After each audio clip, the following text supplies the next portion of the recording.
entonces os outros nenos dicínlle, pero Alfredo, tú que dices? Que sí, que oín a abuela chorar. E bueno, levamos medo, porque o Alfredo choraba moito, e a Madalena tamén, recollemos e marchamos. E antes de chegar a Piñeiro, encontramos unha vella chorando no camiño. E díxonos que mataran a Alfredo de Caldeiro. O teu tío Alfredo era un xoven que estaba metido en política? Non. Queres que se siga dicindo que era Alfredo? Alfredo era un rapaz, era un xastre. Estaba casado, tiña unha nena, e nunca se meteu en política nin nada de nada. Como te enterache de que mataran a Alfredo? Mira, eu e máis nenos, os meus irmãos, estábamos nun prado cas vacas, un prado que temos nosotros. E estábamos xogando, un facía de tolo de Ribón, era un home que iba por Lipidir.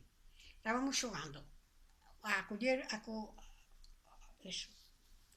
E entonces, o meu irmão maior, Alfredo, puxos a chorar.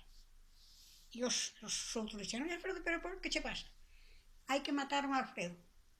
O cura sacou a disculpa de que o amenazaban. De que o amenazaban. Entón, eles dixeron, quen tiene que dicirnos quen o amenaza?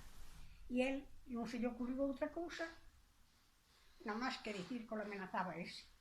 Mataron. El estaba mallando, que se mallaba o centeo do trigo, e estaba na era llena de xente. Entón, os soldados do batallón que había ali foron e mandaronlle parar, mandaron parar a máquina e todo, e irse con eles.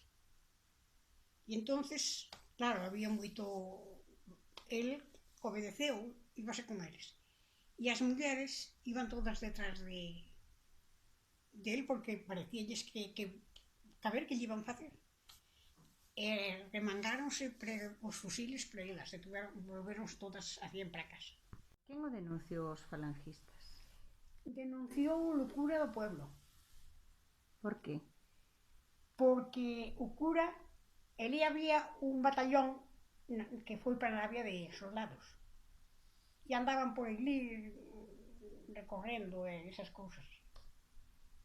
E o cura tiña unha pistola. E o batallón que había ali soupo. Entonces foi onde o cura pidiulle a pistola. Entonces o cura dixolles que non lle la podía dar. Que o amenazaban. Xa. Entonces sacaron da carretera, salieron da carretera, foron por un sendeiro onde había unha fonte, e levaron o lelí por un sendeiro e unha regueira, e mandaron abrazarse a un castañeiro e pegaronlle 4 tiros. E caíu ao suelo, xa desde que pegaron os tiros, e meteron unha patada e botaron por aí abaixo, onde foi un pouco por aí abaixo, que era nunha rigueira, non sabes, un souto de unha rigueira.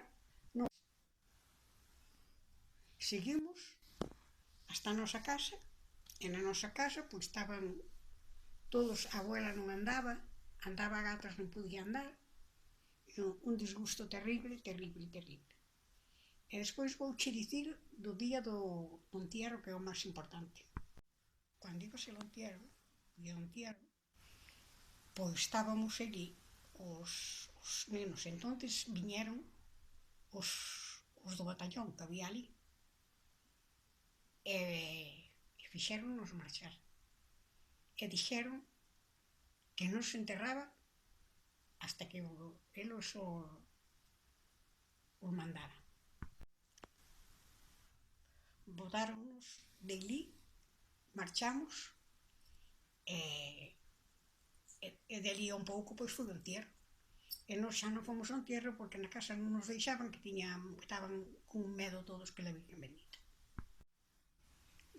No medio do funeral, na iglesia, un irmão de Alfredo levaba un hacha escondida debaixo da chaqueta, e dirigíase á sacristía, que era onde estaba o cura.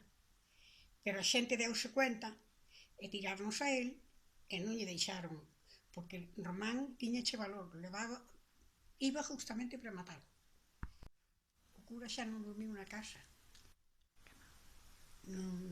Non dormiu na casa esa noite.